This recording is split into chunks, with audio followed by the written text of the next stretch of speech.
Hello everyone and welcome back. Today we're going to do something a little bit different. You see, our friends at Slytherin reached out and asked me if I wanted to check out the brand new game that they're going to be launching soon, RUNEQUEST WARLORDS. This might get the grognard's ears peeking up because yes, we're going back to Glorantha with a brand new video game. This is going to be quite cool. So, this game is being developed by Bertsche, who you guys might know from Oblivion Remastered, and is being published by Slytherin, a company that, one, I cover quite often, and two, are sponsoring this video, so I do very much appreciate that, guys. They are sponsoring First Impressions to give you my takes on how this game works. And it's still quite early into development, even though they're showcasing quite a bit. So don't expect a full review or really everything to be fully finalized. There might be some issues popping up because, again, very early on. So I was allowed to play through 4 missions. Playing with a Talostar faction, there are 3 playable factions here because this game is going to have a lot, but we'll talk about that a little bit later on.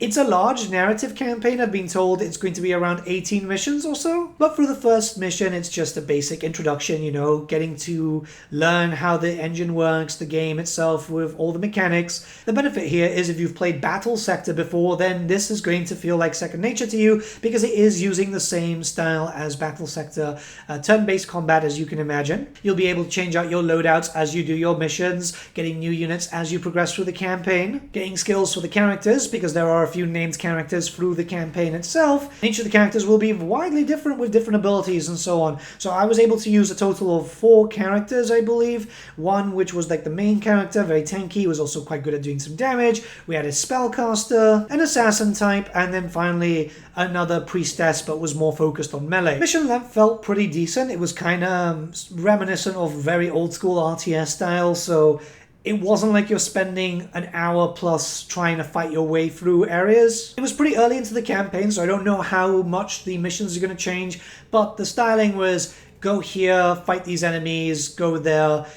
It's expected in these types of games. It's kind of what happened with Battlesector. I'm not saying that's a bad thing. In fact, the story was quite cohesive, even with half of the voice still not really being fully voiced there. Again, early development, this is what happens. Units can be quite varied, but I didn't get to play with the full roster. In fact, I don't think I saw the full roster of any of the enemies because I was fighting against the Chaos faction, which was mostly just kind of like the Warhammer Beastmen. They're called the Brew here. Let's talk about gameplay mechanics. We'll start off first with like the army management. Just like Battlesector, you get a certain amount of points to be used in per mission, and you can get some units in there, switch them around, keep stuff in reserves if you so wish. There is stuff that can change, so I wasn't able to change loadouts for troopers, but it is there in the skills that it's mentioned, and there are screenshots of the game floating around on the Steam page, which is linked in the description below, by the way. But by mission 4, I had access to 4 different unique units and 3 different characters. Again, very Battlesector-y, where you can get your characters some veterancy by keeping them alive during missions. I did notice that some of the units can be kind of squishy. Obviously, balance is still something that needs to be done for this before it gets closer to launch. The units look great. The Flying Bull is kind of hilarious to me. Obviously, this is based on Bronze Age mythology, but, you know, coming from a Warhammer background, usually a Flying Bull is something a little bit more evil, isn't it? The strength here is, like, very similar to Battlesector. The units are very different, so they've got different uses. The Bull is very good at charging and can charge through multiple units.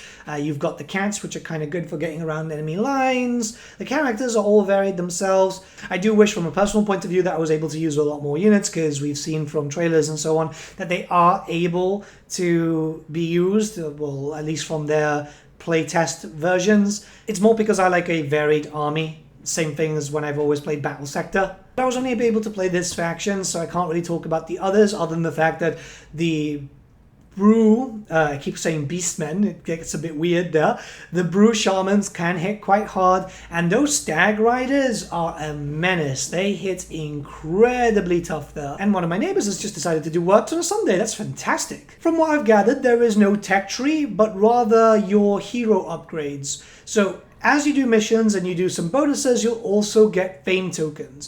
Fame tokens can be spent on your hero nodes, and this means that you can get abilities for your characters, but also upgrades for certain units. Sometimes it's faction-wide, sometimes it's just one specific unit, increasing their damage or whatever. Now, I like this, but there is a bit of an issue that I do have here, and I do want to highlight this. One, you get your fame tokens, you use them, you can't actually just like fully reset after you've already confirmed. I'm not sure if that's working as intended or not. Two, all the fame tokens that you get have to be shared between your characters, which does mean that you're going to likely ignore certain characters or not.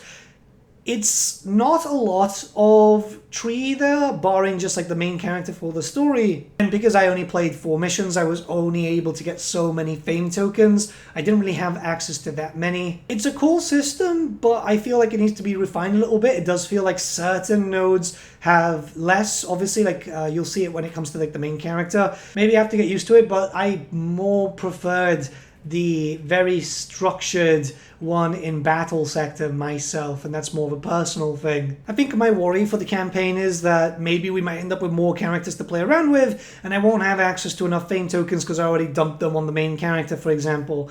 Unless there's going to be a way to fully reset them, which I think is going to be better. The campaign is going to be 18 missions, and this is the campaign screen, which I quite like. It's going to be quite structured. If you've played BattleSector before, yeah, this is going to be the similar styling for the narrative, obviously more in a Bronze Age fantasy styling. So I played through all 4 missions. I'm already used to this type of format of game, though, in around 2 hours. Maybe a little bit less. I was actually stopping a bit every now and then, just kind of looking at the units and stuff like that, getting used to the new system. So call it an hour and a half for the 4 missions, including the tutorials. So 18 missions, yeah, it's not too bad. And I imagine that they're going to get longer because every mission I've played has actually gotten a little bit longer each time with more to do, which is what is expected from these types of games. You know, there's a bit of a build-up and it allows you to get used to the systems before throwing you right into the deep end. So the game menu shows that we're going to get a campaign, we're going to get skirmish mode, which is great. I like the idea of skirmish, multiplayer. One thing that Slytherin likes to do for a lot of their games, and I can appreciate, is that they always try to do tournaments, right? It's something that I got to see firsthand a few years ago at Warhammer Fest, because they had a big booth there, and they were organizing a tournament for BattleSector on the fly there, which was quite nice. I would like to see if this game is going to get a decent amount of push like BattleSector did, which I imagine so. The custom campaign feature that BattleSector had was quite good for replayability for those who don't really like playing into multiplayer too much. I like multiplayer, but it can get a little sweaty, at least in my opinion. There is a lot of campaign features though, so you can really work around with the game as much as you want to. Slytherin is a publisher that I've always got time for, so it's good to see them branching out a little bit. A lot of the stuff that they mostly did was historical warfare, but they've been doing a lot more fantasy stuff. We've obviously seen some pretty good games in the 40k sphere from them. BattleSector Gladius was published by them also, which is quite cool. They're a small publisher, but they have a lot of heart, and the communication's always been great. They're genuinely interested in seeing the games that they publish succeed, which I think is something that we have lost in gaming lately. You know, there's a lot of publishers that will just throw out whatever they want and not even play it themselves. But let me know what you guys think about this title in the comments below. Let's start a bit of a discussion. You can wishlist the game right now on Steam. That will be linked in the description below too. Have a great day, everyone. A big thank you once again to Slytherin for sponsoring this video, and I'll see you all again very, very soon. Bye.